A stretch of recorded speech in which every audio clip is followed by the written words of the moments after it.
सुजित, मला माहिती हे सगळं खूप चॅलेंजिंग आहे आणि म्हणूनच वेळ लागतोय.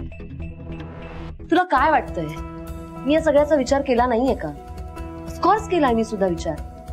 थोडा वेळ दे, काही ना काही आयडिया नक्की सुचेल. तुझ्या ह्या आयडिया जीवाला घोर लावतात संचिता.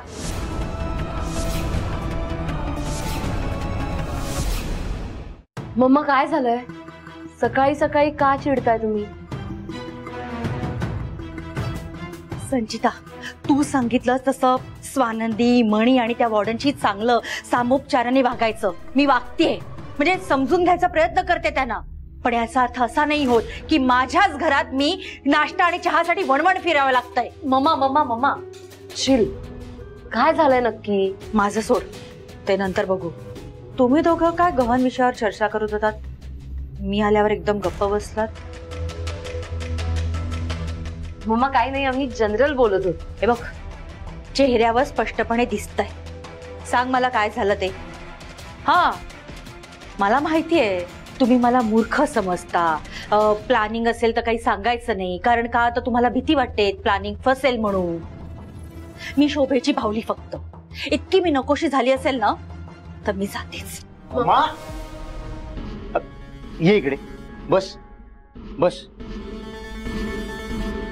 काय विचार करते? असं काही नाही, आम्ही तुझ्यापासून काहीच लपवत नाही आहोत. हो ना संचिता? करेक्ट आहे मम्मा, तुम्ही उगीच गैरसमज करून घेताय.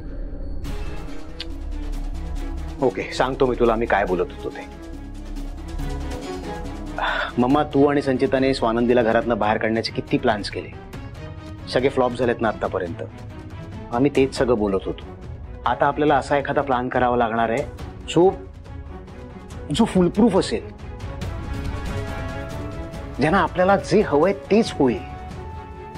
आणि अगदी खरं सांगू का मॉम, वॉर्डन या घरात आल्यापासून मला कळतंय तू किती स्ट्रेसमध्येस. आम्हाला फक्त तुला अजून स्ट्रेस नव्हता द्यायचा, म्हणून तुला आम्ही या सगळ्यात इन्व्हॉल्व नव्हतो करत. नाही सुजित, हा माझ्या अस्तित्वाचा प्रश्न आहे. त्या बाईला सन्मान देताना होणाऱ्या माझ्या अपमानाचा प्रश्न आहे. ती बाई आणि तिची पिल्लावळ संपवण्यासाठी जर काही प्लॅनिंग करत असाल ना तर मला त्रास नाही होणार, उलट आनंद होईल. काही करा, पण हे डोहाळ जेवण सक्सेसफुल होता कामा नये.